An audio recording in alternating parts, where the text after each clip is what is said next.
देते तो उसके पीछे क्या होता है? रीजन। प्रोफेसर एस के गुप्ता सर ने जब टीसीएस आईटी लिमिटेड को ट्रांसफॉर्म करने की चीज अपने दिमाग में सोची तो उनके दिमाग में भी एक विजन था कि हमारा जो इंडिया है उसके लिए उनको कुछ करना था। प्रोफेसर साहब की मैं आपके साथ थोड़ी सक्सेस स्टोरी शेयर करना चाहूंगा। प्रोफेसर एस के Gupta sir is the one of the renowned in entire education system since last 40 years. पिछले 40 सालों से इंडियन एजुकेशन सिस्टम के अंदर सीबीएसई बोर्ड की जो 12th इकोनॉमिक की एग्जाम आती है उसके पेपर वो खुद डिजाइन करते हैं। प्रोफेसर साहब की एक दूसरी बात करना चाहूंगा कि he is a multi millionaire. वो अपने आप में बहुत ही पैसे वाले अमीर इंसान है। Is belonging from Delhi.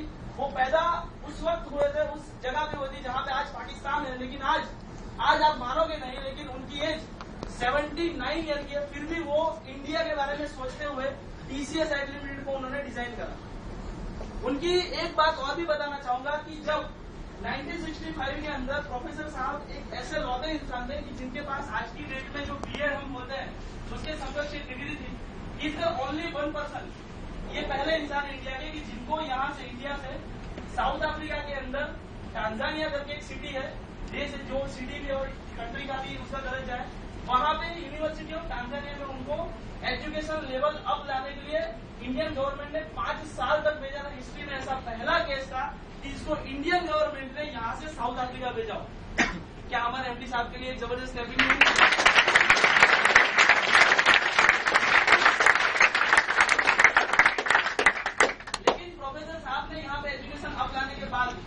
जब वक्त आया अपने देश में वापस आने का, रिटायर्ड होने के टाइम, तब उन्होंने अपने दिमाग में एक बात सोची।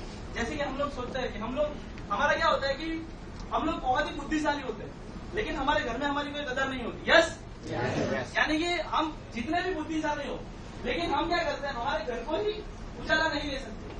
लेकिन जब प्रोफेसर साहब रिटर्न आए साउथ अफ्रीका से तो उन्होंने सोचा कि मुझे इंडिया को कुछ देना है। इंडिया को कुछ देने की इस भावना की बदौलत उन्होंने 3 नवंबर 2000 को, आज से 10 साल पहले, एक ऑर्गेनाइजेशन का रजिस्ट्रेशन कराया और वो और कोई नहीं, टीसीएस आईटी लिमिटेड थी।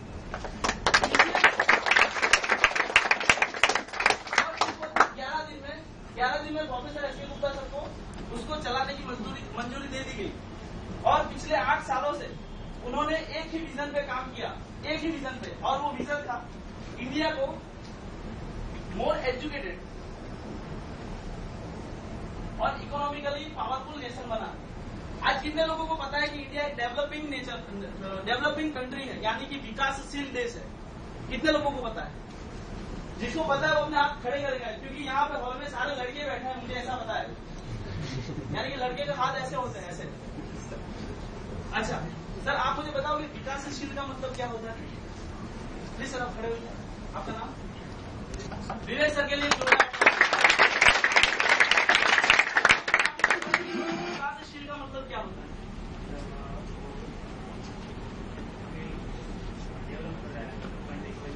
यानी कि वो कंट्री अभी डेवलप कर रहा है। यस, उनके लिए एक बोलता है। कोई भी कंट्री अगर डेवलप कर रहा है तो उसको क्या बोलता है? विकासशील। यानी कि इंडिया आज की डेट में विकासशील है। आपको पता होगा शायद कि हमारे साथ ही कई देश आजाद हुए थे दुनिया के अंदर, लेकिन आज की डेट में उनकी गणना क्या हो रही है? विकसित देश में हो रही है। तो ऐसी चीजें क्यों हो रही है इंडिया के अंदर? जानना चाहोगे आप? यस। उसका एकमात्र रीजन है कि यहाँ पे हम जो लोग पढ़ाई कर रहे हैं वो पढ़ाई किताबी पढ़ाई होती है। यस, यानी कि हमको क्या बोला जाता है? पढ़ो लिखो और आगे बढ़ो। कोई हमें ये बोलता है कि पढ़ो लिखो और आगे बढ़ो इसलिए कि पैसा कमाना है, तो कोई हमें ये क्यों नहीं बोलता कि भाई आप पैसा कमाने के लिए पढ़ो?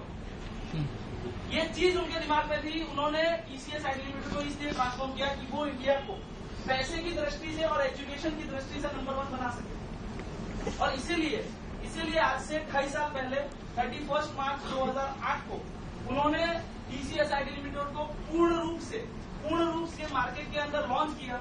और जो लॉन्च किया एक ऐसे स्वरूप में लॉन्च किया कि जहां से कोई भी पर्सन वहां से एजुकेशन भी ले सकता है, कोई भी पर्सन अपनी जिंदगी को टच करती सारी सर्विसेज भी ले सकता है, और कोई भी पर्सन वहां से किसी भी उम्र में, अगर वो एडेंट है, किसी भी उम्र में अपने पैसे की शुद्धि यानी कि अपने पैसे के लेवल को ऊपर ला सकता है।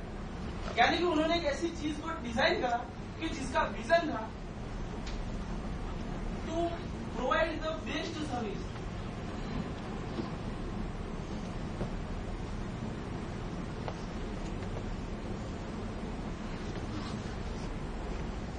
यानी कि उनका एक विजन रहा था कि आज की डेट के अंदर इंडिया के अंदर जितने भी लोग रह रहे हैं उन लोगों को बेस्ट से बेस्ट क्या देना, सर्विसेज देना। क्या देना, सर्विस। आज की डेट में हम लोग एजुकेशन के फील्ड में है, तो हम लोग क्या कर रहे हैं कि